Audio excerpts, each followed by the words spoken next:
All right, so the activity that I'm going to talk to you all about today is one that I do in a variety of my classes to get my students to start thinking about how to write a good thesis statement. Because I found that in all my classes, I require some sort of writing assignment, whether it be a paper, whether it's a research poster presentation that they're doing, or in one class I have a research infographic that they create.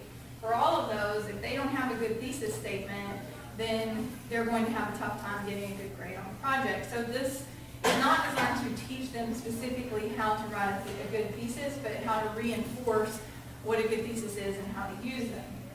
So I start the activity by getting them to get into groups in the class, and I let them put themselves in a group based on where they sit.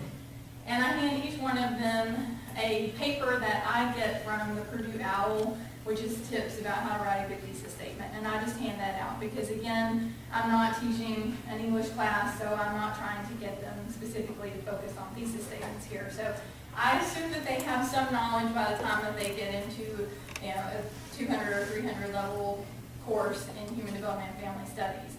And so I hand that out so that they can use as a reference when they are working on this project. And what we do is we listen to popular songs and we try to decide what does that song really mean anyway. Okay? And so I start off and I tell them, okay, you have to take yourself out of whatever you believe that you know this song to be about. And you have to think about it differently and listen to it like you're listening to it for the first time. And then you're going to write a thesis statement about what that song actually means. I set a few parameters, and I tell them to be professional about it. I tell them to watch their language, try to be PG-13, nothing sexually explicit, right? Because you can make pretty much any song dirty, and college students sometimes try to do that. But for the most part, I don't have trouble with that, and they sort of laugh, and we move on.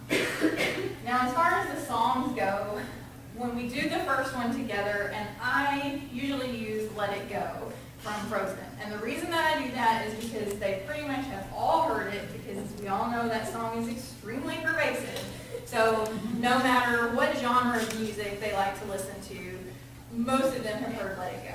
Okay? And I tell them, all right, and also most of them already have an idea because they know the story from the cartoon about what that song is supposed to be about. So it's a good way for me to help them see what I mean by you have to not hear it from that perspective anymore. So we listen to the song together, right? Some of them sing along with it, and I say, all right, what else could this song mean? So if you heard this for the first time on the radio, had no perspective of what the cartoon was trying to tell you about what Let It Go is about, what could it mean? I get some really great answers. I've heard everything from, a gay man coming out to his family, to getting a divorce, to telling your parents that you're pregnant out of wedlock, all kinds of things, right? Something that's relevant to the child. If you think about it, for Let It Go, all of those really could be things that it was about. All right, so now I say, all right, get into your groups and write a thesis statement for that. And they write a thesis statement based on the worksheet that they've been given and come back and they share it with the class. Then we move on to another song, and usually we do 2 songs in groups. These are some that I've used in the past. I use them because they're pretty vague, right? I like to use Radioactive because even if they've seen the video for it, you still have no idea what in the heck the song's about. Okay? So we listen to that song, and they sort of sit there and go, whoa, right? Because they never really thought about what it meant before. They have to get back into their groups, decide what that song is about, and then write a thesis statement for it. Like I said, I've used all of these, and some of them are more vague than others, and some of them really have a hard time rethinking what the song means.